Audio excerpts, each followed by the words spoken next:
नौजवान दोस्तों, अस्सलाम वालेकुम।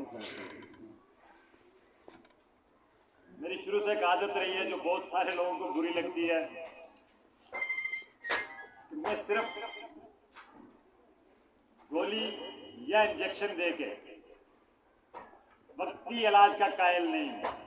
मेरी कोशिश होती है कि मुकम्मल ऑपरेशन करके मर्ज को जड़ से उखाड़ फेंका जाए, और इसी वजह से बहुत सारे लोगों को मैं बुरा भी लगता हूँ। यहाँ पर भी वक्तन वक्तन वो बात करते रहते हैं, अगर उनका बस चलता है तो वो थानों तक और अदालतों तक भी पहुंच जाते हैं कि जिसको नहीं छोड़ना। लेकिन अगर वो अपनी जिद के पक्के हैं तो लवाद के वासियों सुन लो, मैं भी अपनी जिद का और अपनी धुन का पक्का हूं। क्यों? कि मैंने ये पढ़ा है, इन उस्ताद ने पढ़ाया है कि जिंदगी एक बार मिलती है। ये नहीं होता कि ये जिंदगी मिली, इसमें आप झूठ बोल लें, फिर आपको दूसरा जन्म मिलेगा, उसमें आप कोई और काम कर लें, फिर तीसरा जन्म मिले, उसमें कोई और काम कर लें। नहीं, ऐसा मुमकिन नहीं है। जिंदगी एक बार मिलती है, और जिंदगी का मजा ये है कि उस जिंदगी को अल्लाह की इस मखलूक की खिदमत में और हक और सच के लिए सर्फ कर दे। चाहे उसके लिए जितनी सख्तियां, जितनी सहूलतें, जितनी तकलीफें आपको बर्दाश्त करनी पड़े, कोई बात नहीं है। और वैसे भी लोहा जब आग में जाके जलता है तो उसके बाद वो सही पुख्ता होता है।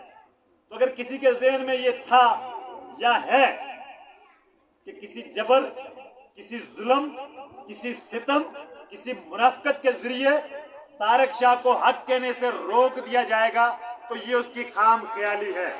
बल्कि अल्हम्दुलिल्लाह मेरा जज्बा अपनी माओं के लिए, इन बहनों के लिए, इन बच्चियों के लिए और लवाद की पूरी मजलूम अवाम के लिए पहले से ज्यादा जवां है। अब मैं आता हूं अपने असल मौजू की तरफ। तारीख की घड़ियों ने वो वक्त भी देखा है, लम्हों ने खता की थी, सदियों ने सजा पाई। आज हम सब यहां बैठे हैं, होना तो ये चाहिए था कि आज हम यहां पर आकर इस इदारे के अंदर पढ़ाने वाली मेरी उन बहनों को, उन भाइयों को मुबारकबाद पेश कर रहे होते, इन बच्चियों की हौसला अफजाई कर रहे होते। ये कोई मामूली बात नहीं है कि पूरे जिले के अंदर हमारे इस इदारे की एक बच्ची ने टॉप किया। लेकिन शर्म का मकाम है कि मेरे लवाद के मुनाफिकीन, अगर उन्हें कोई मसला मिल जाए तो वो जगह जगह उसे लिए फिरते हैं, लेकिन किसी को ये हिम्मत नहीं हुई कि वो आकर यहाँ उस्ताद को मुबारकबाद पेश करे कि आपकी मेहनत से, आपकी काविश से उस बच्ची ने पूरे लवाद का नाम रोशन किया। किसी को हुई ये हिम्मत? फेसबुकी मुफक्कर जिन्हें घर में भी कोई अच्छे तरीके से नहीं जानता, उन्होंने भी तनकीद की थी। हमले को मुबारकबाद। हालांकि मैं ये कहता हूं, सबसे ज्यादा एजुकेशन डिपार्टमेंट में इसके सिस्टम पे तनकीद करने वाला आदमी मैं हूं, और मैं मांगे तौल करता हूं, मुनाफिकत नहीं करता। लेकिन मैं ये बात पूरे वसूख से कहता हूं कि पहली बार ऐसा हुआ लवाद के अंदर बाकी इम्तिहान लिया गया। वो अमला भी और तमाम इदारों के सरबराहान भी काबिल मुबारकबाद है। और इस सख्त तरीन इम्तिहान से गुजर कर अगर किसी बच्ची ने पूरे नीलम के अंदर अपने इलाके का नाम रोशन किया था, तो यहाँ पर मुनाफिकत नहीं होनी चाहिए थी।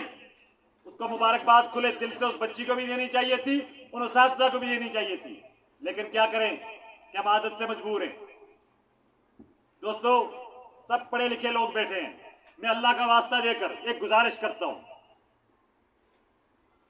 हमें यह पता है कि नेक काम करेंगे तो उसकी जजा जन्नत है, बदले में जन्नत मिलेगी। नहीं करेंगे तो जहन्नम में जाएंगे। अब जहन्नम के मुख्तलिफ दर्जे हैं।